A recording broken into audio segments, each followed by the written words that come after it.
Welcome into another episode of Hockey Royalty Live, the official podcast of hockeyroyalty.com. Today it's just Joe and I talking about your Kings. We're also going to have a very special Making It Rain segment with our rain advisor, Kyle, coming on for the first time this season, talking about all these prospects, the AHL, what's going on there. So plenty to talk about here. Get into the chat, like and subscribe, and let's go.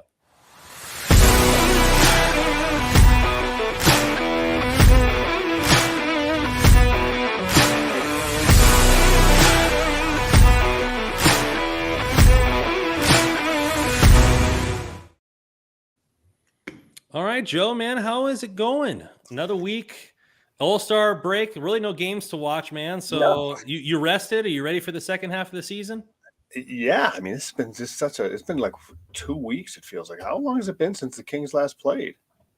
It's been too long for me to remember. Yeah, I mean, to be honest with you. In some ways, I mean, it's nice to there's like a little bit of a break, kind of take a breath. I mean, for a while there, the Kings were going so hot and heavy, like it was every 3 games a week, 4 games a week in some instances. So, where I am, it's kind of nice because I can go to bed at a reasonable hour, which isn't a bad thing. So, but that'll change here soon. But no, I'm looking forward to getting games back going, and it hasn't been too bad, I would say. Like Pacific Division, they haven't dropped too much in the standings over these last week or so. So, not too bad. How about you? It's been good. It's been good, man. Just still getting over my Niners loss. Congrats to D'Amico Ryans on Assistant Coach of the Year, and then getting a job at the Texans, and Nick Bosa for winning Defensive Player of the Year. So, getting some honors there, which I like. It's just been it's been tough watching all these festivities go on for the Eagles when I thought we had a chance. But other than that, it's been nice, man. Thought I was going to be going to LA for my birthday next week. Couldn't make it work out. So probably maybe March or April. So I'll let you guys know in the chat so we can meet up, have a beer, and watch the game together. But other than that, not bad. Probably going to watch the Super Bowl because it is what it is. But, a little bitter. It's the Chiefs and the Eagles. I don't like either team. So go Rihanna, I guess. I mean, right? Yeah. Or just make some bets, with DraftKings, I guess, and see if I could win some money at least. Thank you guys for coming in the chat here. CJ in here early, 30 minutes before in here. Welcome back, guys. Looking for some Kings talk. Welcome in Nav21 as always. Going to be another 2-hour show, right, boys? I don't know if we're going to hit 2 hours, but we'll see where the talk takes us. Who knows? We might get into some debate about the rain and going on and see what's going on here. Sean P coming in. Hello, guys. Glad to see the Crackheads lose tonight, the Seattle Kraken. Should we be worried about the Knights? Always be worried about the Knights. If they're healthy, they're dominant. But I think with Mark Stone out, that limits a huge weapon from them. Is Eichel going to be enough to carry them? Maybe. Do you want to answer that? You think Eichel can carry them without Mark Stone? He can. There's no question that he can. It's just he hasn't been right. I think he had a really nice goal tonight, if I'm not mistaken, or at least had a point I saw. He's more than capable. And what I'm curious about with Vegas is what happens now that they have Mark Stone on IR. What do they do at the deadline, right? I mean, are they a team that says, you know what? We got cap space thanks to IR. Let's go after it and let's go buy somebody. Or are they going to take the more conservative route and, not sell, but like maybe see if there's a couple of pieces they can grab some assets for and then, try to run it back next year. So I'm interested to see how they handle this. Seeing what the Rangers gave up for Tarasenko, I'm pretty sure they probably would have liked to have been in that bid anymore. Yeah, and I mean, I would imagine that they would have been. Maybe not. Those are two, like, you don't replace Stone with Tarasenko. That's not really exactly not that you're going to get. Yeah, you're not going to get a like for a guy like Mark Stone necessarily, but those are drastically different players. You have one of the best two-way forwards in hockey to one of the worst in Tarasenko. Yeah. So it'd be a weird fit. So I guess I can see that. I mean, Tarasenko had to remove his no trade clause. Probably wants to go there, party it up with Panarin. Go to some Russian nightclubs, drink some vodka, all that kind of stereotypical stuff that the Russian players like to do. Jael coming in, always giving the muscles there. Appreciate it. Nav coming in. Has Eichel ever carried a team? Not so far, but Joe has a soft spot for. Oh, there you go. Going way back, pulling it out of the archives. Well, we were talking about earlier today. Like, what do we talk about? No games have been played. I mean, it was cool. The All-Star game was cool as far as Fiala getting second place in the fastest skater. I think it was nice for him to go there. He had the, the Godfather interior of his jacket. He got to celebrate his first All-Star game.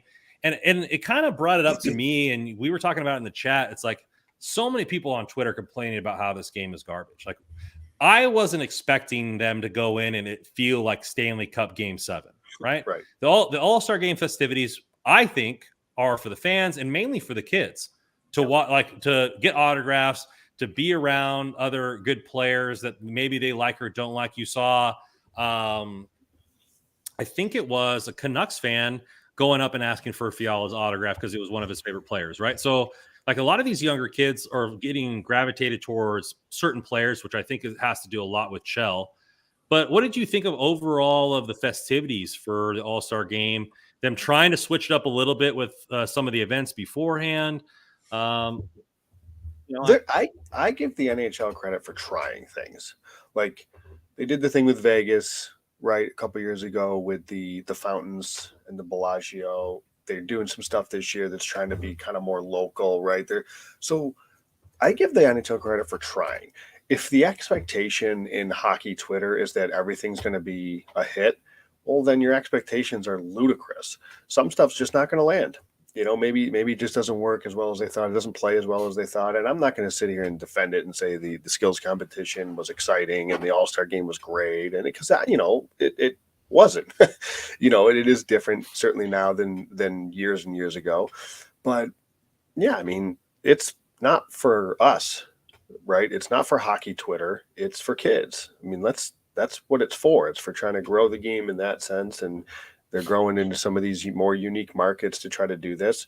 And yeah, never is it perfect. And no matter what they do, in its best case scenario, there's going to be something to complain about, and somebody will complain about it because that's just how it goes. So I think, just try to enjoy it and make the best of it. I mean, and at the end of the day, and I'm not blaming the players, if they don't put much of an effort in, but they don't put much of an effort in, and I get it. It's just, you hope that they kind of get it for the moment for what it is and for the kids and stuff like that. And you hope they at least have fun with it and put on a little bit of a show, because that's what it's for, and the complaining is just so old. I mean, oh my God, every year with the All-Star game and every year with the NHL and NBA trade deadline, everybody just complains and whines about how, man, the NBA deadline is so much better. The NHL All-Star game sucks. It is exhausting, the amount of complaining on Twitter. It is it's exhausting. Holy crap. I just gotta start putting everybody on mute, and it's just well, I'll see you in a couple weeks. Jesus. But anyways, listen, it ain't perfect. It ain't great. I get it, but it's also not for me. So I'm trying to don't ask me, go ask a 10-year-old. Did they have fun watching it? I don't know. And we'll see. They'll try some new things. They'll try to do some things different, I'm sure, in Toronto at the next one. And, hopefully they can keep people in the seats, because I think that was the biggest drawback this year. So that obviously didn't go well. So they have to figure out a way to do a better job there. But, they're trying to do different things to keep up and to try to keep, with the younger crowd. And some stuff may work and some stuff just isn't going to work. And, I don't know. I mean, everybody I'm sure has answers, but, I it's easy to say that from your couch. Yeah. To me, it's like for me, it's like Marvel. There's so many Marvel movies out now. It's I just want to go and be entertained. And is some part of the All-Star game entertaining? Yeah, it was. The skills competition, some of it was entertaining, some of it was boring. The game, it was nice to see Fiala be there. I didn't watch the whole thing, but parts of it were there was no hockey being played. So was it better than watching something else? For me, it was. I don't know. I think a lot of people, like you said, complain over nothing. Right. That's what I'm saying. If your expectation is for it to be more entertaining than playoff hockey, then your expectations are too high. If you just want to go in and watch some hockey and be entertained, then great. Yeah. I just don't know what people's expectations are, I guess. But anyways. So let's get back into some real hockey stuff going on here. More trade rumors. We are going to be talking about Jake Chychrun for the 1000th time. No, we're not. Just kidding. But Max coming in here really quick. We talked about this last week with the LTIR. We just talked about it with Tarasenko. Do you think Vegas would go after Patty Kane? New York Rangers were rumored to go out and get him. He was Buffalo, another landing spot. Now that one of those is taken, do you think that Vegas would go after Patrick Kane? Again, I think it's another somewhat of a strange fit, because you don't replace Stone with Patrick Kane. Like, I just don't think that really matches. Again, Kane, good offensive player, not much of a defensive player. I don't know. I don't know that I see. Could he unlock Eichel though? I guess, but I don't know that they could go after him. I certainly don't know, but I also thought I saw, and I have to double check this, that Kane maybe has already said, I'm sitting tight. I'm not going anywhere. I don't think he's 100% healthy, and I don't know if that's 100% true. I thought I saw that today, so don't quote me, but I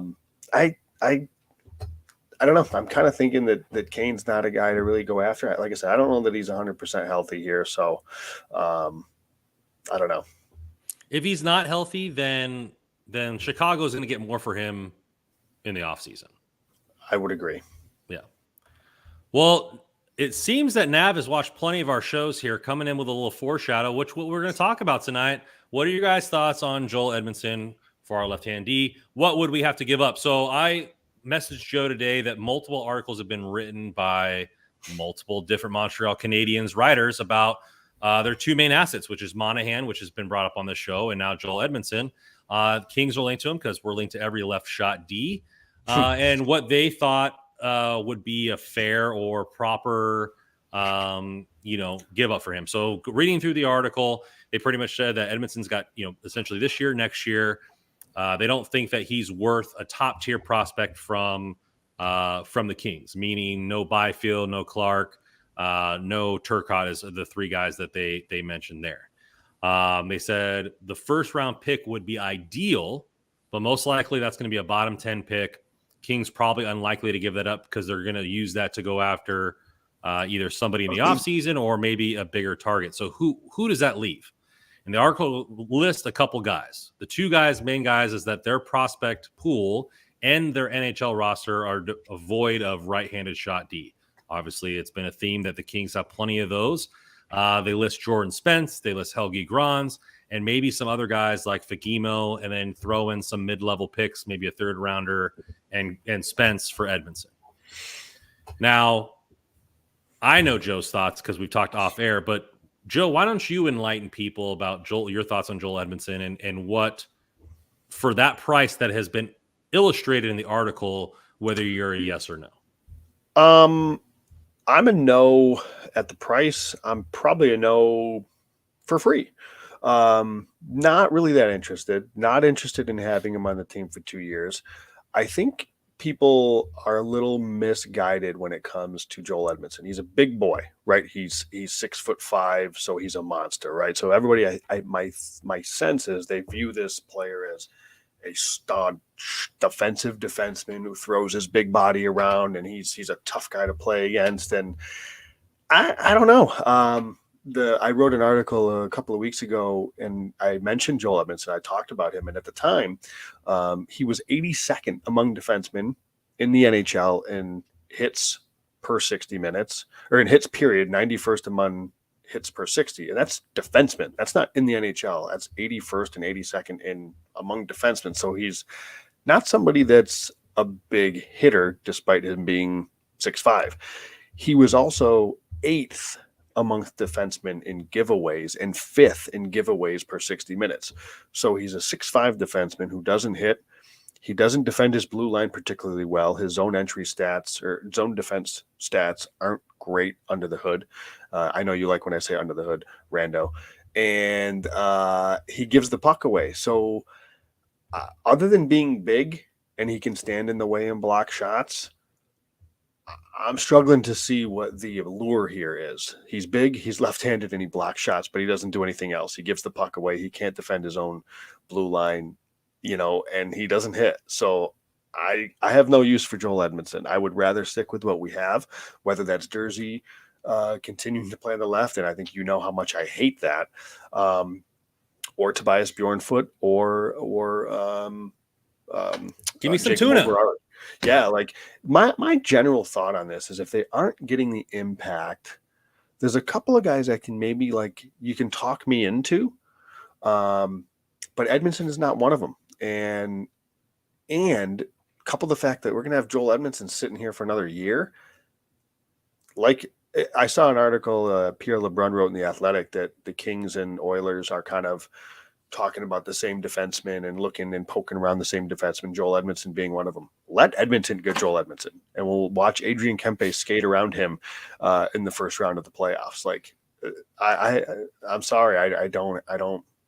I'm sure he's a nice guy. There's nothing personal. I just don't think he's that. I don't think he helps the Kings much. Do you just think it's the fact that people just want size? Like, yes. Do you think his name's being thrown out? Because you see on King's Twitter, like, oh, we're so small. This team has no grit. Like, we don't hit. We don't do this kind of stuff. Well, yeah, I know. Dustin Brown in his prime isn't on this team anymore. Like it, and hockey isn't that way anymore. Like the way the game's played isn't like protect every inch of the ice. It's way more open than it ever was. And, I just don't think it's like, he doesn't move the needle for me, and I don't know hardly anything about him. Just like the basic research I did today, like it's not like guy like, hey, I want to learn more about this dude. Like it's hey, like that's a no for me. I would rather like I haven't seen anything wrong with Jacob Marvari, and he's not like I would rather have him. I'd rather have Toby get more of a shot, or for me, we talked about it last time. Like if we're not making a huge move in left D or goalie, then I don't want us to make any move at all. Yeah. Like if it's not a big enough move to move the needle, then I don't want us to make a move, period. Sorry, go ahead. Especially on a team that doesn't, it's not like it's necessary for us to be successful. We're being successful right now. Like in having like a small needle move. Like I know Troy Stetcher really helped our team down the stretch because we had so many injuries. Maybe it could be one of those needle in the haystack type moves where you give up a sixth or a seventh and a guy can help, stabilize some stuff here and there. But I don't think that Bjornfoot and Marvari have gotten a fair shake. And I think they would do just fine on the left side if we're talking about Joel Edmondson. Yeah. And looking at, so Corey Schneider in the all three zones, he does a lot of tracking data, and on a bad Montreal team, Joel Edmondson is the worst defenseman that they have in terms of allowing zone entries that lead directly to scoring chances on the team. It's like if you're 6'5" and you're not even able to defend your own blue line, and teams are targeting you, like I'm sorry, I don't see it. I think you are spot on when you say he's 6'5", so that's really attractive to people. But I think when you dig in a little bit more, you realize he's not. Really, he doesn't play like he's 6'5". So, yeah, he's a pass for me. Just an update here in the Vegas game here on a Thursday night. Logan Thompson taking off the ice versus the Wild. Hopes he's okay. That could really hurt Vegas and their chance there. I believe Aiden Hill is their backup according to Ushabitis, if that's how you pronounce that. So, I just think that it's like I'm splash or no trade, pretty much is how I am right now. That's how, after a couple of weeks of thinking, that's how I want to be, other than maybe a depth center for, that we could, but all the centers that we've been mentioning, Monahan, O'Reilly, those are splash guys too. Like, so like unless we're splashing, I'd rather stay out of the pool. You could talk me into, so I'd mentioned this before, there's a couple defensemen. So, I mean, obviously Chikrin's the splash, right? That if the Kings can go get him, you could talk me into Jake McCabe. I don't think he's the impact, but I do think he's just a really, really solid, well-rounded defenseman, like a legit number 2D. I do still think like the Kings would be like, we're still missing that like impactful D-man, I think, even if they went to get McCabe, because he's just not much of that producer. But you could talk me into him because I do think he's a really good player. Let's go down that rabbit hole here a little bit with McCabe, because solid defenseman, solid number 2. The team is scoring goals, right? The team is scoring goals. The power play has been effective. Kaliev, according to LA Kings Insider, skating with a full go today at practice. Moore is back with a non-contact, nothing on Velarde yet, if anybody hasn't heard that. But my thing is this, like, is this team more deadly if we can defend just a little bit better? The penalty kill is just a little bit better because obviously he would be a penalty kill guy. If we're just getting a little bit better and we're limiting a little more chances, obviously the goaltending is going to be what it is. Does that make, with how weak the division is, does that make the Kings, like with Chychrun, it definitely makes us the favorite. But does McCabe move the needle enough for you on the defensive side of the puck to where we're more stable from night to night? Instead of being so volatile where we have games where we lose 6-1, we're going to be more of a stable team.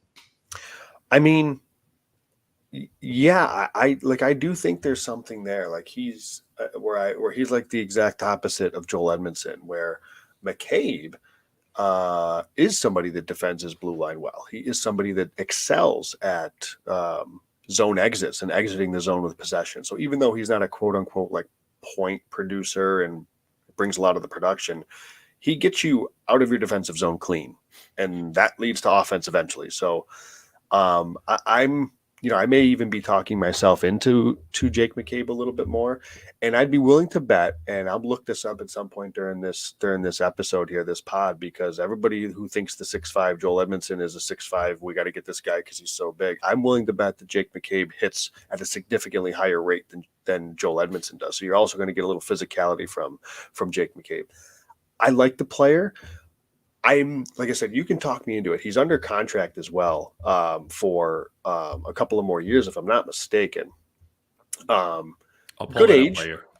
Yeah, I think I want to say he's 29. He's got a couple years left on his deal. So he's a guy that I think would be like, he slots in. He could be your number 2 left D, I suppose. And then you've got a Bjornfoot, but I do still think that the Kings would be still itching for a little bit more on the back end. Then again, with Brandon Clark coming next year, they may get it. So yeah, I think you could talk me into Jake McCabe. I don't know where you land on that. I know, again, it's like he's not the splash per se, but I think he's kind of a quietly really steady defenseman that can help you in transition, if that makes sense. I think you're looking at, so McCabe is under contract for 2 more years after this one at $4 million per year. So right at Chychrun. So then you're almost like, okay, am I getting that much better or worse of a player? You're not getting the offensive upside, but ultimately Arizona's probably going to send Chychrun to whoever gives them the most. So if we want Chychrun, we're going to have to outbid whoever's there. Somebody, right. Right. So McCabe, I'm looking at it this way. Okay, if we get you're right. We're getting Clark next season. You're almost for certain going to be Doughty, Clark, and Dursey along the right side, barring a trade for Dursey, right? And then on the left side, you have Mikey Anderson, you have McCabe, and then you have Bjornfoot and Mavari. That doesn't seem too bad. It seems like all the left sides are defensive stalwart. The right sides are going to make things happen. Seems like a good mesh of offense and defense.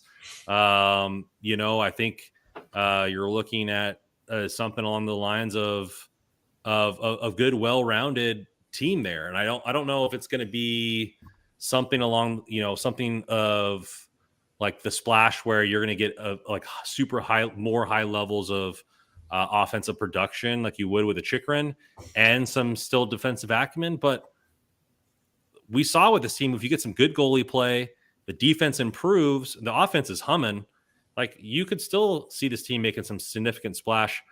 I would be okay. Like with the salary being the same as Chychrun, I think they should just give up more and go get Chychrun. Just go get the guy. Go make the splash. But if I woke up tomorrow and McCabe was on the Kings, I wouldn't be upset. Yeah, he makes the team better. Like there's no question. He makes the team a better team. So I think it comes down to, what's the acquisition cost? Is that worth it? Right. And I honestly don't know what that would be. They're probably wanting a first for him, right? With 2 years of control. Yeah, they may. They may. I can be talked into it. It's just hard because it's like, just go get the guy, go get Chychrun. That is just, and again, I also want to point out that I do think it's that Chychrun is somebody else that I think at times is a little misrepresented. Like, I think people just view him as this, strictly offensive, puck moving defenseman who's like a liability in his own zone. And I would disagree with that. I mean, I'm not going to say that he's like an elite defensive defenseman, but he is not a bad defensive defenseman. He gets out of the zone clean, which is what you're looking for. He's not bad at defending his own blue line with again, defending his own blue line with attacks coming into the blue line. So and he's long. Okay, so he's a tall player. He's long, so he kind of can help break up plays in his own zone, if you will, too. So like, there's more to his game than just this offensive player. So I just think that doesn't get talked about as much. But he's a little bit more than I think what the perception is. Chychrun, that is. Although he did show his offensive skill set yesterday because he's got it. Yeah, couple piss missiles for goals. Absolutely. We'll get into one more here. I think that we're gonna once our resident Kyle gets in the back room there, we'll bring him on for our rain talk. But got a question here: since the Blues traded Tarasenko, a no trade clause guy, think there's anyone else in the Blues worth looking at? That trade confirms that they're sellers now, not trying for the playoffs. So I brought up the cap friendly for the team, right? So obviously Ryan O'Reilly, their captain, UFA, he's on the long-term IR right now, rumored to be coming back pretty soon. So he would be the biggest one. Obviously, Russell Morgan has talked about getting him. You look at the rest of their defense, though, pretty much locked up on the defensive side of the hockey. All the top four guys all have no trade clauses. They're all 29 or older, and they're all making over $4 million, most of them making $6.5 million for the next 4 seasons. So I don't think they're going anywhere. You could see them. They traded for Samuel Bloss and the Tarasenko. You could probably see them trading him away again for picks if they're indeed rebuilding. You got Ivan Barbashev making $2.2 million. He's a utility guy that can play center, left wing, right wing. The interesting one for me is Brandon Saad, right? So 30 years old, $4.5 million, not necessarily for the Kings. I just think you trade bait in general. $4.5 million, not a lot. He plays left or right. He's 30, so he's still like towards the tail end of his prime. He's won multiple cups. Like, he could be an interesting piece for a team since he's not making that much money. I think he could be if he wasn't signed for 3 more years. I think he'd be you'd hear his name a lot more if he didn't have 3 more years after this. And while 4.5 isn't like a huge number, it's just tough for teams to commit to that for that many years. For a guy that already is 30, you're going to be paying into his mid 30s. And I don't disagree with the player, Rando. It's just, I don't know that he's going to be really attractive because of that contract. And I know there's a question about the trade deadline and the salary cap. So you accrue kind of cap space throughout the season. I'm going to explain this. I'm probably going to butcher the explanation. I'm not an expert on this, but a long way of saying that the Kings will have more cap space at the deadline because of the daily cap space. So they actually have, at least per cap friendly, they're going to have about $4.7 million in cap space at the deadline. So they do have a little bit more room than what you would seem to be. But I think Ryan O'Reilly, for the Kings, Ryan O'Reilly is obviously somebody that makes a lot of sense. He's hurt right now. He is not Ryan O'Reilly of 2, 3, 4 years ago. I think he's a good player.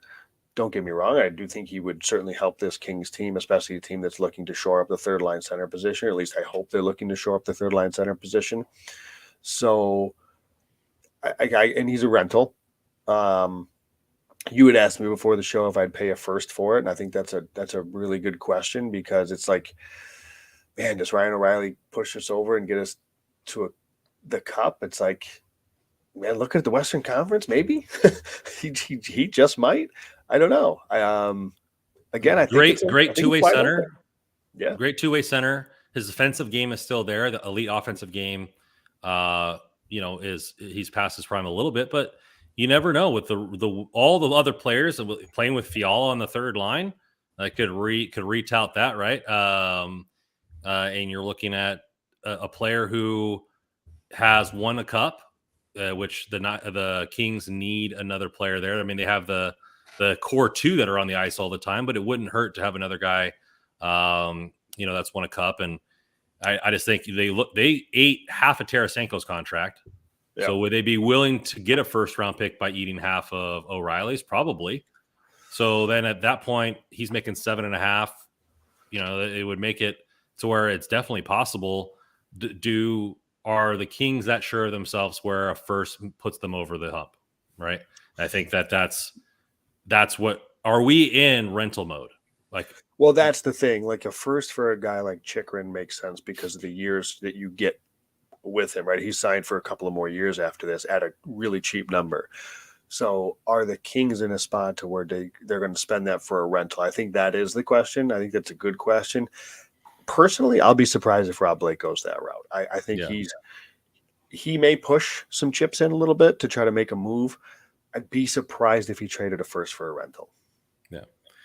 All right, let's get into our DraftKings here, our very lovely sponsor. You're looking at, are you guys ready for the biggest Sunday in sports? DraftKings Sportsbook, the official sports betting partner of Super Bowl 57, has all the Super Bowl action that you need. New customers can bet just $5 and get 200 in free bonus bets instantly. All customers that can get in on Super Bowl 57 excitement with DraftKings Happy Hour Super Boost. Check DraftKings Sportsbook every day between 6 p.m. and 9 p.m. Eastern, updates for Pacific, to see what the prop bet will be and how it is boosted. I think the Chiefs are going to win this one. So do I want to bet the Chiefs and then the over on the Mahomes passing yards? Do I want to bet first touchdown going to Kelsey? There's a lot of stuff that you can keep the eyes on here. Download DraftKings Sportsbook app and use code THPN. New customers can bet $5 on Super Bowl 57 and get 200 in bonus bets only at DraftKings Sportsbook with code THPN. Minimum age and eligibility restrictions may apply. See show notes for details. That is always a tongue twister. Sometimes it comes out smooth, sometimes not. But you know who's always smooth is our main man covering the rain. Let's welcome in Kyle Garcia, our resident rain expert. How you doing, Kyle? Doing great. How's everyone else doing? Awesome, man. Well, you got a jersey. You're wearing a jersey. You're going official for your first time on the pod. Yes. Ontario rain. I love it. Whose jersey are you wearing? It's a blank template on the back. This was bought at the team store in Ontario at the home opener last season. So nice. I don't know how to get the ones with the players on the back, so I'm just going to stick with this one for the time being. With the amount of prospects that cycle through there, it's probably a good idea just to get a blank one, so you don't have to keep purchasing more. That's how they get you. That's how you get put a name on the back. You got to keep purchasing more. Oh yeah, I see people that have like Brant Clark jerseys from his time there, and I see like Furk and all that other stuff. So even the old ones like Michael Mersch and Michael Amadio. So they got a bunch of players that the fans wear at the games over there. It's Mersch. It's very fun to go in Ontario. Yep, Michael Mersch. Doing some work here in Rochester. Oh yeah, is he having a good season? Mm-hmm. He was last year, at least. I don't know offhand what he's doing this year, but yeah. Keeping up with the Michael Mersch stats. Yeah. So we're getting to it. We have a long making a ring segment here tonight. Kyle's been lucky to come on and give us his time here, doing great work. So follow all his articles. Follow him on Twitter. I don't have your Twitter handle up here, so you want to tell the fine folks they can find you at? It's at Kopitar for Hall of Fame, but the Hall of Fame is HOF. There we go. Follow him on Twitter. We'll get it in the reposting of this. We'll get his Twitter handle up there.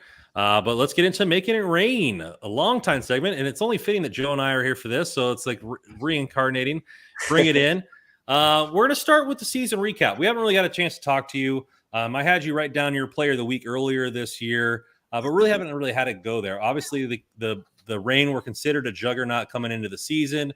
You have a lot of young guys that are still high picks down there with the Jordan Spences, who have won Defenseman of the Year. You have Turcotte coming back, Bjornfoot being sent down. They brought in a goalie who is the savior of the Kings now, Phoenix Copley, Villalta coming after a career year, all this hype, and the team hasn't really performed yet to the level that maybe I thought or fans thought. What have you seen from maybe some of the successes this season and maybe where the failures are happening? So first, I would agree with you. The expectation hasn't been met with, to me, they've been a little inconsistent at times. Like they would go on a win streak, that followed by a 5-game losing streak, win streak, followed by a 6-game losing streak. So, but they're in a playoff spot right now. For those that don't know, I think it's the top 7 or 8. I think it's the 7 teams that get in right now. They're currently 5th. They're 4 points above Tucson in the standings and then 6 behind Abbotsford for 4th. But one thing I've really noticed that's been a bright spot here is the penalty kill. The penalty kill is 83.2%. It is ranked 8th in the AHL. Last year was like one of the worst. So it's a big turnaround this year, adding Tobias Bjornfoot, Cameron Gauntz, and then Toby Bisson, who's playing some really good minutes on the penalty kill. So that's been really good to see. And defensively, I know last year it was more like a run and gun team. I'm not sure if you guys would agree to that or not, but that was for my liking. It was too much run and gun at times. So I think Marco Sturm's done a good job adding defensive structure to this team. They've only given up 120 goals against. I think that's like one of the top 10 or if not 13th in the league.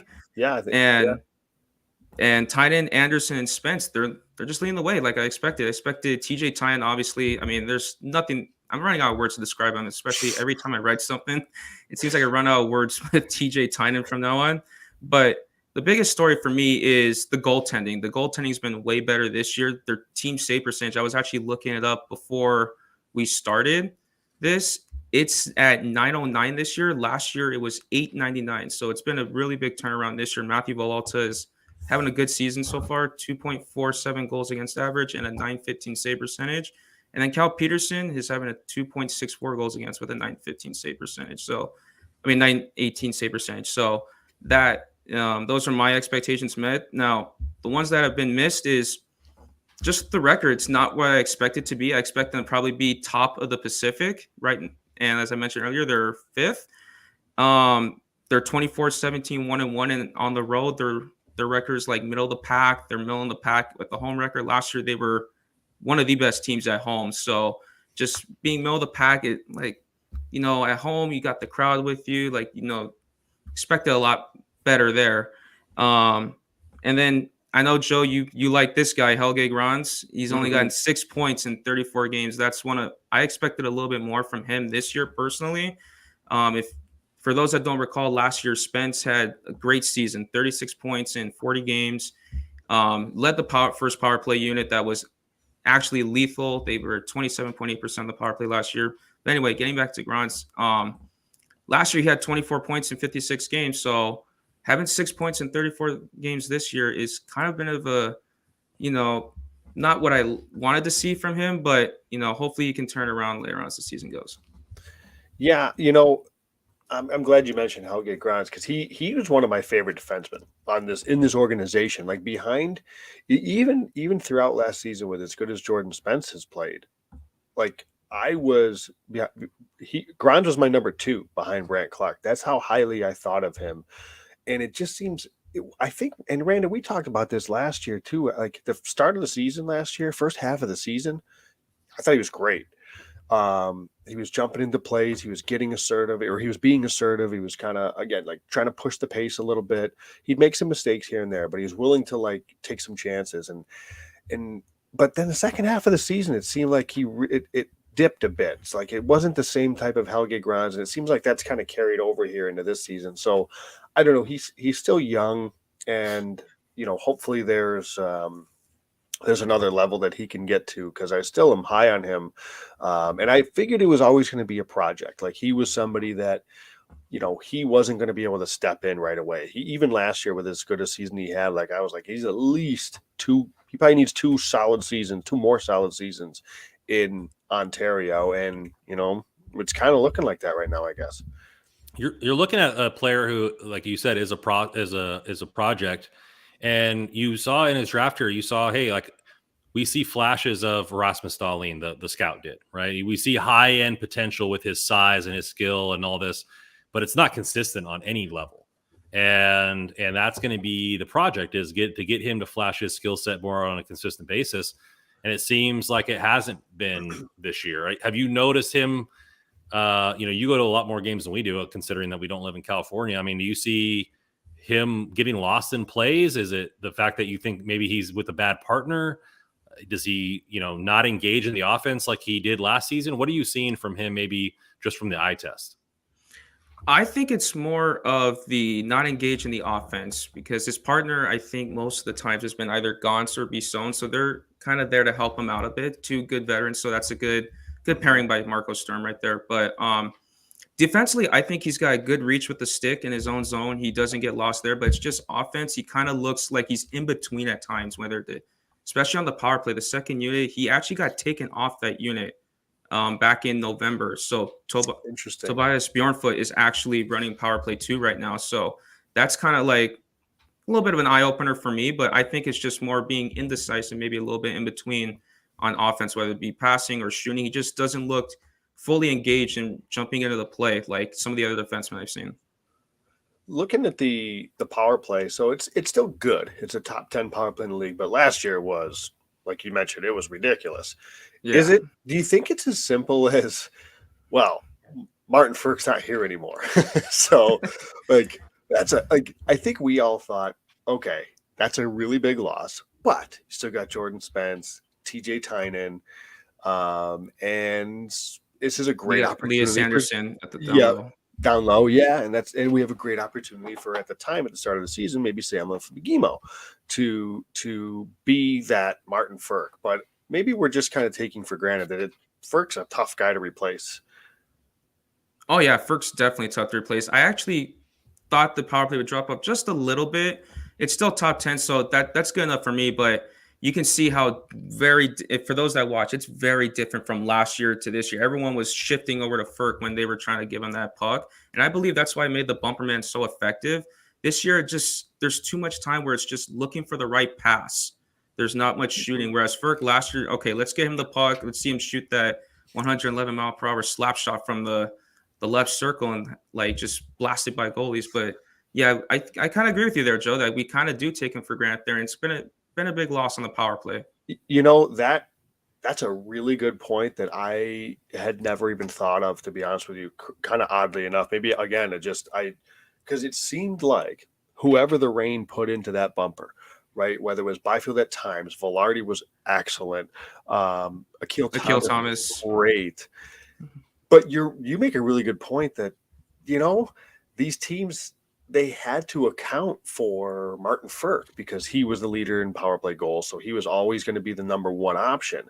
So they had to at least, I don't want to say cheat over, but they had to respect what Martin Frk did, which probably opened up just that little bit more time and space in the bumper to allow those guys to be really effective. I think that's a really good point. I didn't think of that. That's a good shout.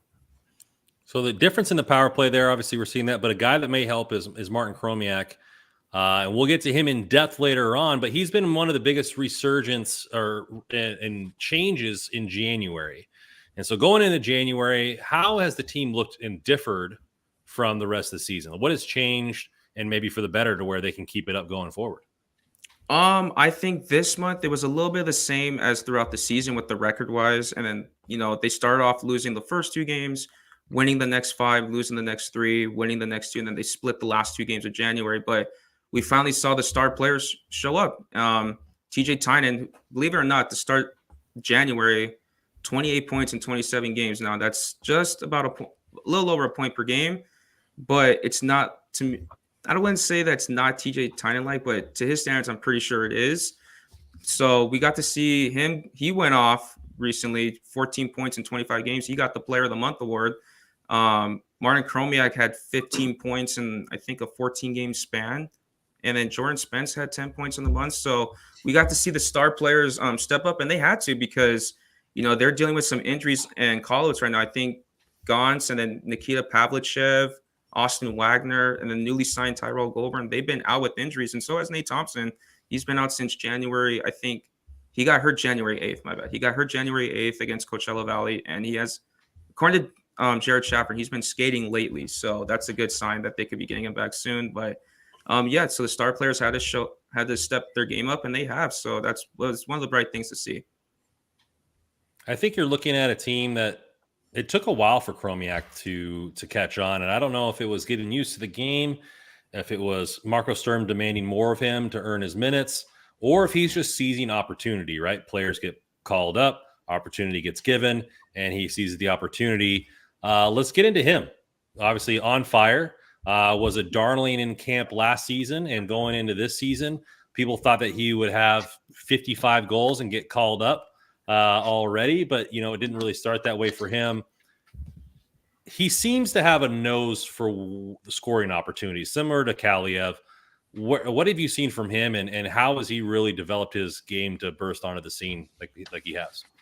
So, beginning of the season, he didn't make his debut till November 13th. And I think last week, there was a piece that was on the LA Kings Insider webpage with Jabs that he was supposed to start the season opener, but he had surgery because he woke up not feeling well that day with his stomach. So he had to get, I think it was appendectis surgery. So he was out. He had to basically do everything all over from scratch. And Stern placed him on the fourth line. Didn't want to throw him to the Wolves yet, but he's been looking good on the wing on the third line. To me, his slow start was kind of like, you guys ever watch like basketball where a 3-point shooter is kind of like struggling and all they need is like that one shot to go through before they get into a rhythm? That's kind of what I think is happening with Martin Chromiak. Once he got that first goal, like it just snowballed right after. I think he had goals in 4 straight, and then just a couple weeks ago, I was actually at this game where he got his first career pro hat trick. So, I mean, one thing I've noticed is that he's got great hands, can skate, and he's got, like you said, Brandon, he's got a nose for scoring. So, I mean, he's seizing the opportunity that he's given. And I think Marco Sturm mentioned that, it's kind of like starting from scratch. You go from juniors scoring like 40 goals, playing on a line with Shane Wright, to adjusting the pros where you have to get, stronger. You got to get tougher. And you got to put on some muscle. So I think he's adjusted really well. And I still think he's adjusting like right now as we speak. So, but it's good to see him starting to slowly come along. He's one of the prospects that I had really high hopes for entering this season for the Reign. I think that'll help a lot of fans, and me included. I didn't know about that surgery thing, and so I thought it was, hey, he fell behind or he didn't impress enough in camp, and it just seems like every single major prospect that the Kings like gets injured in some aspect and has to overcome some things. And Chromiak's doing just the same. So you're looking at him scoring. Obviously, Fagemo, they got about the same stats going in. Fagemo's one of the darlings here. That's kind of the in-betweeners. Are you seeing him getting more opportunities like on the first line? Like, who is he skating with right now in 5-on-5? Who, Chromiak? Mm-hmm. He's third line. He hasn't been put up to the top 6 yet. Recently he was skating with Hellenius and Dudas, and then at times Hellenius and Andre Lee. And then just recently he was with Turcotte and Dudas over the weekend when Turcotte got sent back down. So but when Fagemo was called up, he was on the first power play line. And he was kind of in that Martin Ferk area. And I think it worked really well because his shot may not be as hard as Ferk, but he can fire one from that circle. Yeah, he's another one. Like they got with Fagemo and Chromiak, both those guys righties from that left circle with really, really good shots and quick releases. So it's a good spot for him. I think that it looks like it's interesting that they're pairing him with energy guys, which I like it. Like guys that are going to do the hard work for him in the corners. Obviously, Hellenius 6'6", right? Going to be able to do all that dirty work. And an underrated passer. We saw it in the World Juniors with Simon Tyval. They had a very good connection a couple of years ago. Another guy that you might be looking forward to coming to the Reign here shortly. But, finding a guy that's going to be able to do all the hard work. And Chromiak just has to sniff out the soft area on the ice and let that quick release go. So that's interesting that they paired him with kind of the energy guys, the guys that do all the dirty stuff. Agreed. There's a couple of guys that we've seen with the Kings. Well, one we've seen with the Kings for a while now, really since he was drafted, in Tobias Bjornfoot. I actually thought he's looked like a different Tobias Bjornfoot this year when he's been up with the Kings. He looks like a much more confident and calm player on the blue line. He's one, and another one is everybody is going to want to know about Alex Turcotte and how has he looked. I know he's been kind of in and out with injury again. we've only seen him in Los Angeles for a few games here. But first with Bjornfoot, to me, he looks like a totally different player when I've seen him in the NHL over the, compared to where he was like the last couple of years. How has he looked in Ontario? I know you said he's now getting a lot of PP time. So what do you think there with Tobias Bjornfoot? So before the season started, a week before when he got sent down to Ontario, for me it wasn't a surprise. I thought it was the right move. He needed to get more seasoning. I thought he'd be paired with guy like Cameron Gauntz to start the season, but he's been paired with Jordan Spence, and they've been the best defensive pairing in Ontario this year. But he has looked better in the defensive zone. When I was at the game this past Saturday, he just looks like it's slowed down for him. He's not rushing the play. He's not panicking. He's just making the smart read, has his head up. And also, too, I found like a stat online today. I think you gave this one to me, Joe, the Instat website. Yeah. He's averaging 2 minutes and 36 seconds on the penalty kill, which leads the team for the range. So he's got this trust of Marco Sturm so far. And he's just looked better than he did last year, because last year when he was paired with Durzi, it was just a complete mess, especially in the defensive zone. Like every time that pairing was on the ice, maybe it wasn't Bjornfoot. Maybe he was just getting Durzi'd like everybody else. I wonder if he's settling into, because we've been talking about like, who is Tobias Bjornfoot? Is he kind of this more offensive finesse type of defenseman? Can he solidify into a two-way D-man? Is he more of a steady stay at home but can move pucks and kind of, maybe he's kind of settling into what he is and trying to say, okay, I'm going to be just a steady guy. I don't have to be this free-flowing, skating offensive defenseman, but I'm a good puck mover, so I can be really good in my own zone positionally, break up plays, be really good at zone exits, and kind of, start the transition. And maybe he's, maybe that limits his ceiling to where he's, he tops out at maybe like a third pair D in the NHL if he gets back, and that's fine. But I wonder if just part of it is him just kind of settling into figuring out where he may fit and what he's good at and doing well. And that's what it sounds like some of it is. Yeah, I totally agree. Like, get back to the ice time. He's averaging 20 minutes a game, which is third on the team. So that's good there that he's getting those big minutes. And like you said, I do agree that he's finding his game defensively. He's more that defensive, stay-at-home puck mover, because Jordan Spence can provide offense easily. I mean, so he doesn't really have to do much offensively, but there's times where if he wants to and he'll join the rush offensively when he sees the chance. But he's mostly improving better defensively, which is what I personally wanted to see when the season started. I think it's something to look at as the improvement there.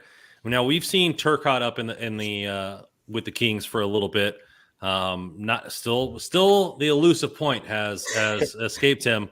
But he looks, obviously he is healthy. He looks like he's the player that we drafted him to be, obviously minus the offensive production, but the go-getter, drives the play, great defensively, not afraid to get his nose dirty. Has he elevated his game in your mind in the time that he's been down there in the rain this season? Have you noticed a little bit of an uptick compared to previous seasons? That one's a bit of a tough one, because that one's more like a mixture to me. Like, there's times where he does, and then there's times where, where is he on the ice? So, but he is playing the 3C right now. But I would like to see some more offense. I mean, he does have 13 points in 21 games. I mean, not bad, but for a 5th overall pick, I mean, I would expect at least a point per game there. But faceoffs, he's actually doing pretty good there. He's 54% in the faceoff circle. But I like to see more offense from Turcotte. But getting his nose involved, there was a play on Saturday where he was at the side of the net, and the loose puck there, he was able to jam it home on the power play. So right after, I think, a Tucson failed clearing attempt. So I want to see more of that from Turcotte going forward. If the Kings don't call him up, I say let him spend the time there in Ontario the rest of the season, get him more seasoning, and just have him play, whether it be 2C or 3C, and just have him just become the two-way center that they hope he can be. But will he live up to the hype that the 5th overall pick that he has? Probably not, but he can still be serviceable. But it's going to be disappointing that so far that he hasn't really lived up to the hype that I thought he would be with the 5th overall pick. If he just get some healthy reps. I mean, I feel like a broken record. I've been saying that for like 2 years now, but just get some healthy reps. I feel bad. He's just when you think he's healthy, he goes out for a few games again. So I just hope he can finish the season at a good, strong second half and a healthy one. And I think that would go a long way for him too. Yeah, he's dealt before this. He didn't make his debut till November because he had that concussion last year in the playoffs against Colorado. Mm-hmm. But there was a game in January. I think he got thrown into the boards and he missed a few games. But there was a play about like 3 or 4 weeks ago where he took a puck to the face actually and had to get stitched up. But he came back, got a goal and assist in the 3rd period. So that was great to see. But yeah, if he can just stay healthy and just play games, I think that's the only thing that matters right now. Like I think that's the one thing the Kings organization wants to see is just for him to play games. Okay, so, every Kings fan wants to know. The spotlight is on Kyle Garcia. Is Cal Peterson ready to come back and play for the Los Angeles Kings? Putting me on the spot there. So let me just have I have his stats right here in front of me where, like I mentioned earlier, he's got 2.64 goals against and a 918 save percentage. So that's not bad. It's not bad. But recently he's played better. I think Saturday he started both games on a back-to-back, which is kind of very rare from Marco Sturm. Marco Sturm usually likes to split the duties with him and Matthew Villalta, or early in the season it was Copley and Villalta splitting the duties. But just recently, the past 2 back-to-backs, he's actually started both games. And this past weekend against Tucson, he made 38 saves on 39 shots the first game and 36 saves on 38 shots in the second game. And he was actually the reason why the Reign were able to hold on for a win Saturday, the second game, and kept them in it the first game, even though they got shut out for the first time this season. But I was digging into the stats more before I came on. So I kind of broke it down to 5-game increments regarding save percentage. So the first 5 games, he started 4-1, 0-0.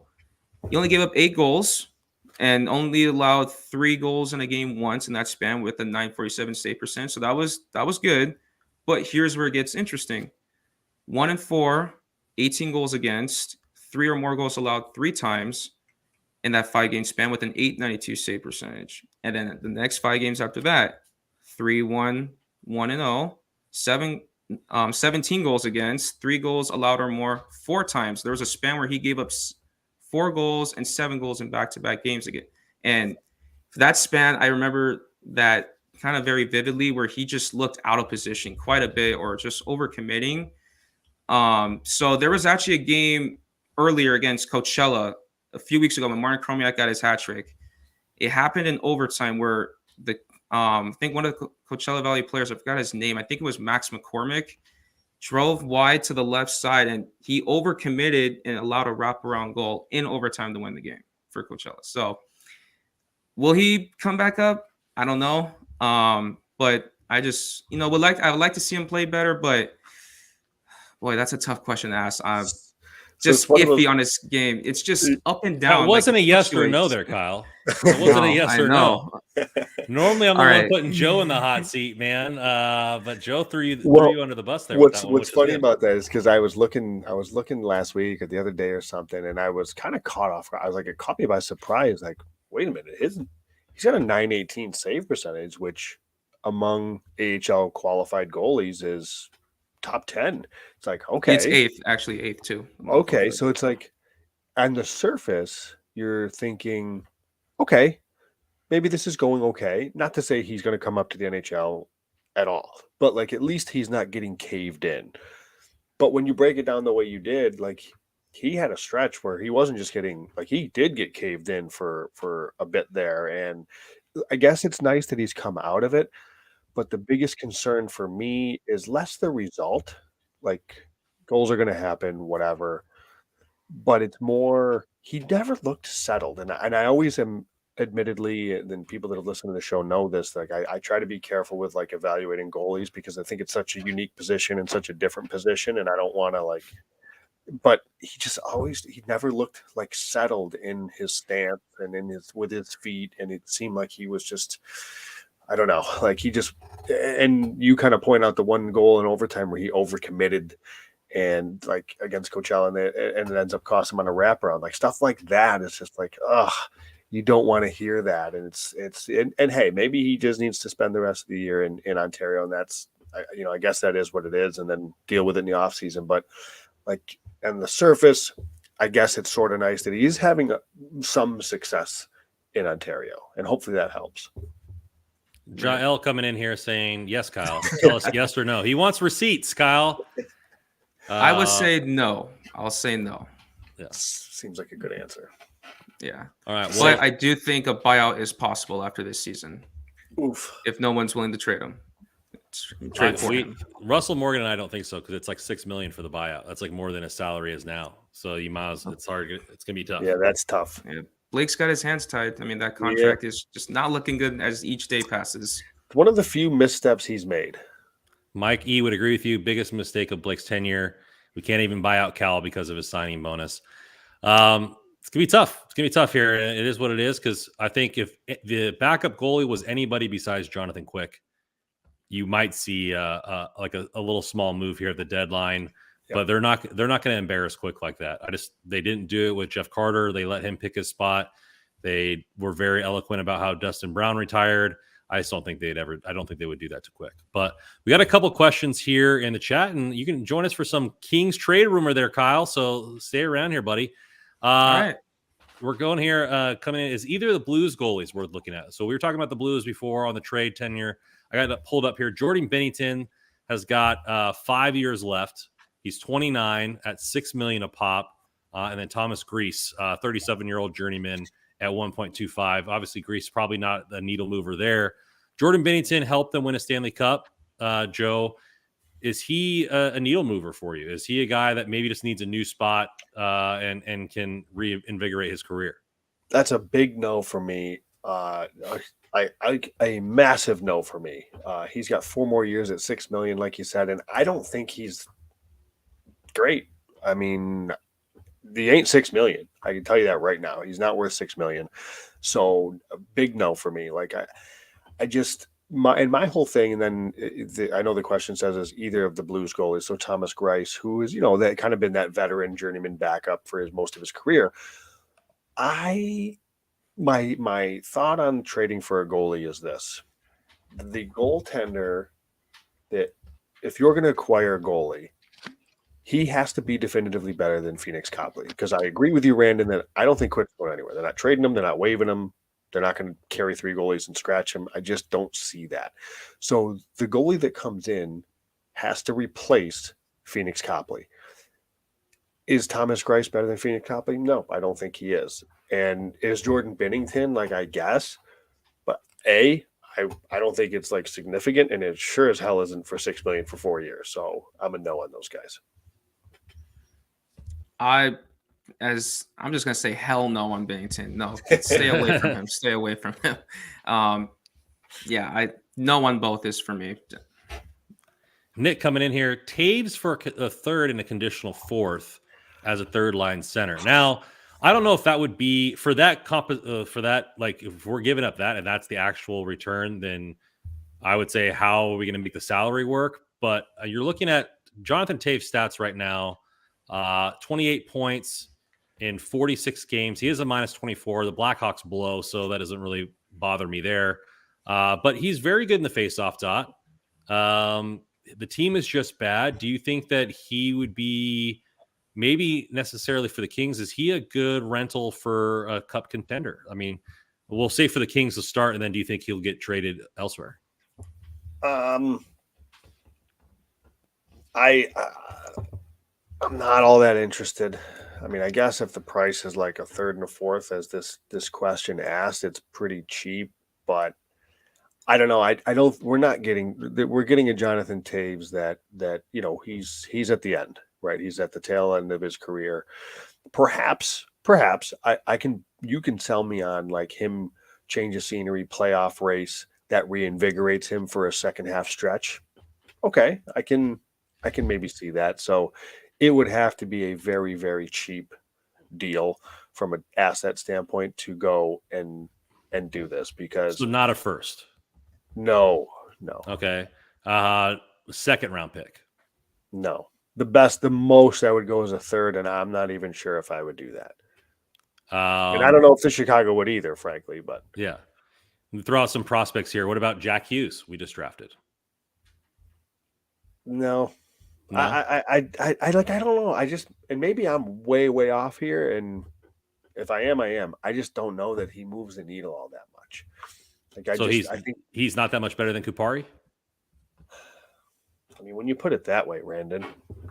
Like, I mean, I'm here to ask the tough questions or do you think that with everybody healthy, Byfield's the 3C, and is he that much better than Byfield the way he's been playing lately? Because a third round pick is nothing, and so if they can make the salary cap fit because he's making $10.5 million, if they can make the salary cap fit, like a third round pick is nothing. So is he better than Lizotte? Is he better than Kupari or Byfield, however they want to structure the lineup? Yeah, I mean, I think that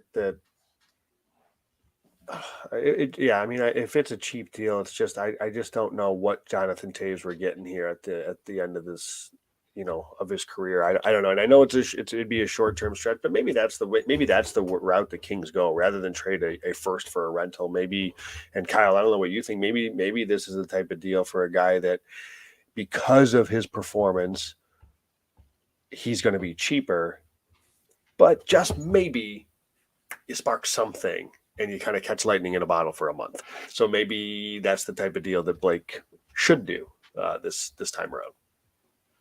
If this was Jonathan Toews from like 2015 or something, I would be totally on board. But no, he's just, to me, this is a move that a cup contender would make for a rental. I don't think the Kings are on that cup contender level yet. So I would say for me, it's a no. For me, it's a no. For a third round pick, and if they can make the salary work, I would be okay with that. But I don't think Chicago is looking for a third round pick. I think Chicago is looking for a first, a second for a team that really could use a centerpiece there. Jael comes in. I have one question. Are the Kings a cup contender with their goalie and defense situation? I'm assuming he means as is. So let's start with you, Kyle. As is, as constructed, no moves at the trade deadline. Are the Kings a cup contender, and why? No, because if they don't upgrade the goalie position and you're going with Jonathan Quick and Phoenix Copley, or even possibly a Cal Peterson, you're in trouble. There's no other way around it. You're in trouble. In my opinion, you're in trouble. But the defense, I'm not really worried too much about the defense. Maybe getting Jacob Chikrin to be like a nice piece on the left side.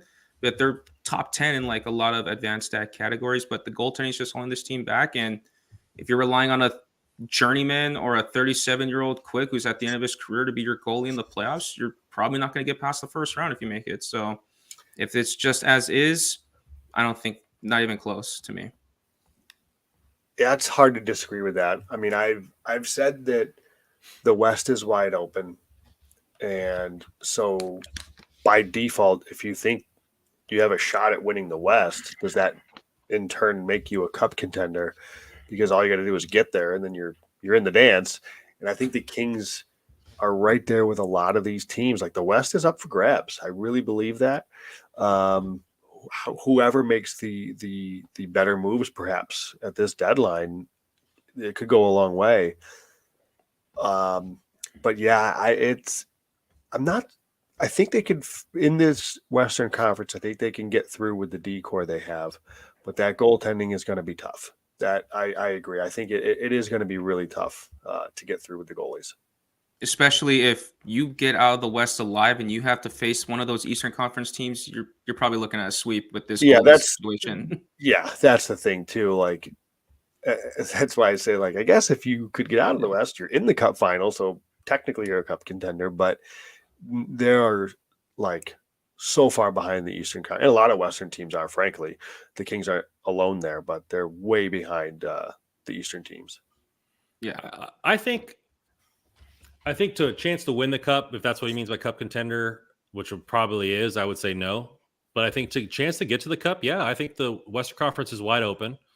There's no guarantees that anybody in the West makes huge improvements, right? I mean, Arizona could sit on Chychrun if they think that he's worth more than what they're being offered and wait for the offseason.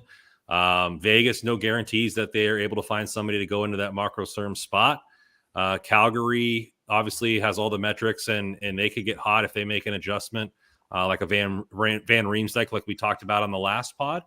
But there's no guarantees there. I mean, the small upgrade by Seattle doesn't really move the needle for me. So I think it's wide open there. And then I think they have a pretty good chance to make it out of the Western Conference. I just think that you're not looking at a 2-goalie setup, right? So in the regular season, you're starting both Quick and Copley. If you're in the playoffs, it's Copley. Copley is 15-3-1.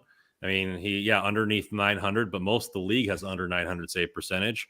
And our offense has been really good. I think we're going to have more consistent offensive performance. And I think they could win a round or two coming out of the West, and I think gives them a punter's chance to be in the Cup, which technically makes them a Cup contender. I think anybody in the West outside of great increases are going to get steamrolled by the Eastern Conference, but you never know. In 7 games, weird stuff has happened in sports. I just watched my Niners go to the NFC Championship game with Mr. Irrelevant. So, I mean, it really can happen anywhere, and once you're there, you're there. Like, well, we've seen it and we've talked about it, and this is why I struggle with the idea of paying for goalies. There's very few that I like the idea of. We've seen goalies can get hot. Like Phoenix Copley can play 905 save percentage in the first round of the playoffs, and that could be enough. It's we've seen goalies that can get hot in small stretches, right? Like it's not like a crazy thought that it could. It's just not likely, right? It's just not that likely. Got a couple more questions here. Mike E comes in. I think maybe he's asking, does Chychrun help our team better than a marginal goalie upgrade? We talked about this last week a little bit. Maybe we can get some Kyle's thought on it. But do you think that Chychrun would help our team over a marginal goalie upgrade? So maybe, not a Soros or a Thatcher Cam Talbot. Yeah, like a Cam Talbot. Man, that's a tough one to me. I mean, for example, last year we saw Colorado win it with Darcy Kemper and Pavel Francouz in net. So maybe he can. Maybe he can. I mean, I personally would like to see them go for Chychrun. I think it'd be an upgrade on the left side over what they have right now. But the question is always who's going back in the deal? What will Rob Blake be willing to part with some of these high-end prospects and some of these picks? And who does Arizona value more? Do they value Dursey? Do they value Spence? Or do they value Brant Clark? Sorry about that, Brandon, by the way. So, it's just I think Chychrun does make them better. I mean, you can probably hide some goalie deficiencies, but because he would actually give us 3 left-hand defensemen, 3 right-handed defensemen. I mean, we've seen in the past where you can cover up a goalie's deficiencies that that team has. So possibly, I mean, like you said, anything can happen in the playoffs. I mean, we're going to honor a guy who was part of that 2012 team. Then they just got in. Anything happens. So, I think it does. I think it does. But I think a goalie is a big need. But like I agree with Joe. Like not a big fan for paying for goalies because I like to compare them to the relief pitchers of baseball, where like one year they're great and next year they just fall off a cliff. Like you're either Mariano Rivera or this year's Craig Kimbrell for the Dodgers. So, I think he can help cover up some deficiencies, and you got your top 4 set already. So, I mean, I say do it. If I'm Rob Blake, I would do it. I think because the question specifies a marginal goalie, then yes, I think Chychrun would upgrade the team more than, again, say Cam Talbot. Okay. Yes. For the same return or for similar returns, Chychrun or Soros? Ooh. Who's going back in the deal for either side? I said similar return. Like, is it Chychrun? Is it left shot D, or is it a elite goalie? Since you've been so anti goalie this whole season. I still think it's easier to forget. I think it's easier because listen, I think the Kings can make do with you go get Chychrun, and I think you can put together a goaltending duo of Freddie Anderson, Varlamov, Mackenzie Blackwood, and it can be effective.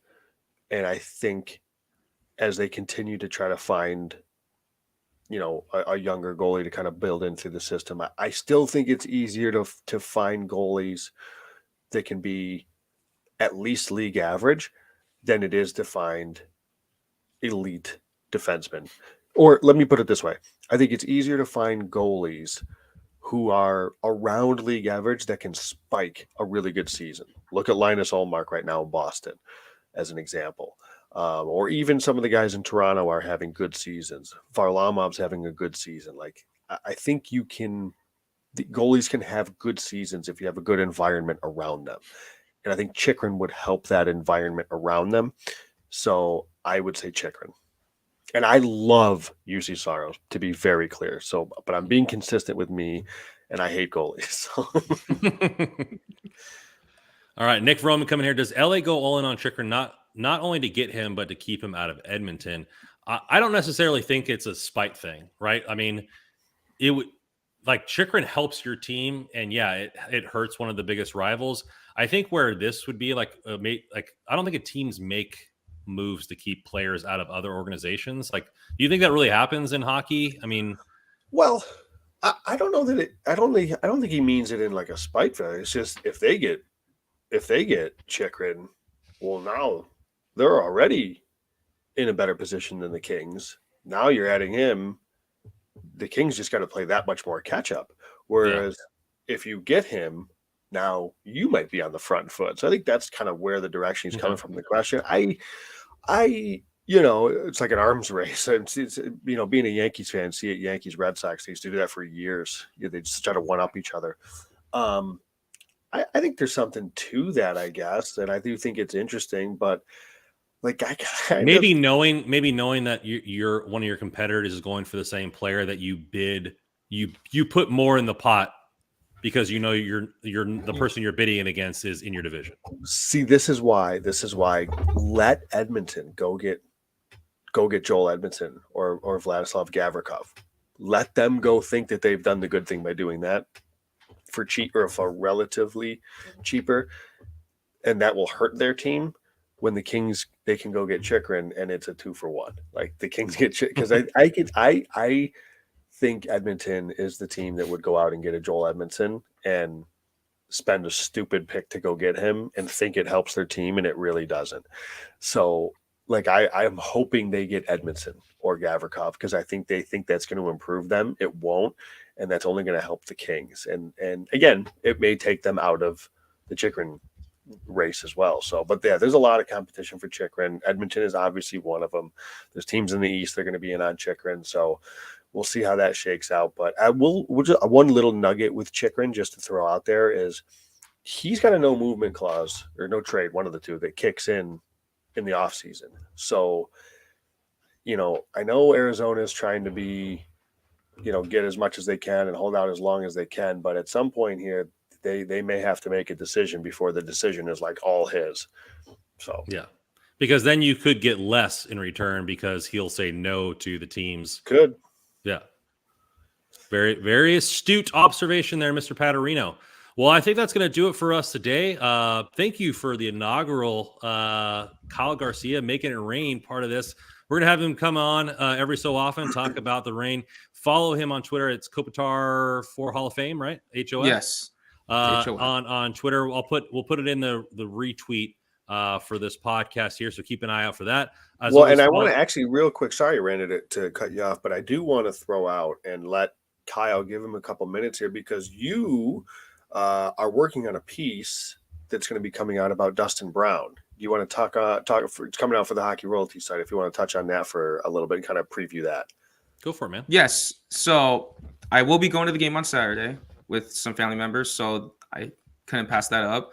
But it got me thinking that, this guy's been a King for 18 years. He helped captain them to 2 cups. So I think I put out a tweet a few weeks ago asking the fans what their perspective was, what moments they feel would be involved. At first it was 10, but there was just so many that were just rolling in. So I figured let's make it 18. How many years he spent, how many seasons he was with the Kings. So let's make it 18. I'm halfway done. I'm on, I think, Highlight number 10. So I got a little ways to go, but I'm planning on trying getting it done tomorrow and have it out Saturday morning. Awesome. Looking forward to that. Top a little for Dustin Brown. I love it. Little side note, for those who are going, I'll actually be at the Rain game next Friday when they play Coachella. So if anybody that wants to meet me there, you feel free. Awesome. Yeah, awesome. Meet some of the Hockey Royalty guys there. I like it. Well, find that article at hockeyroyalty.com. You can see when it comes out at hockey_royalty on Twitter. Please follow us there. Joe Paterino at JW Paterino at Rando Commando 24, and our esteemed colleague, Mr. Russell at NHL Russell, doing a little vacationing right now. So have fun out there, brother. And if you want to play some bets this weekend on the Super Bowl, DraftKings code THPN. Thank you, everybody in the chat. Always love your guys' comments, questions. We appreciate our fan base. Keep it coming. Tell your friends, your family, your coworkers to like and subscribe to Hockey Royalty. Quest for 1,000 subs is on its way, and we need to get there. So really appreciate you guys. Hit that bell notification so you can see when we go live. And as always, on this podcast, go Kings go. And go Rain. Yes.